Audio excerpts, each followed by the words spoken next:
अपन दिल की बात बताओ तनी है यार। हम अपना स्कूल में एक लड़की से प्यार करत रही। उनका नाम रहे निशा। वो निशा ना, वो हमारे दिल के बहुत करीब रही। इतना करीब रही कि साला मरे या जिए के कसम भी खैले रही साथ में। झूठ कसम काहे खैलू जब वादा निभावे के ना रहे। अरे झूठ कसम काहे खैलू जब वादा निभावे के ना रहे। आज रुपया ना कमैनी तो हमके छोड़ दे लू।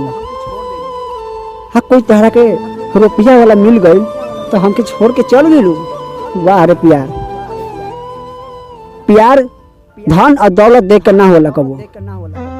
जब प्यार होला ना, प्यार दे के ईश्वर भी खुश रहलन। तू तो ऐसा कबो काम ना कैलू कि हमनी के प्यार दे के ईश्वर भी खुश रहियन। हर तू तो बेवफा निकलू हो। और हमके मालूम रही तू हमके दागा देबू, धोखा देबू तो तेरा दिल में कबो ना बसई थी।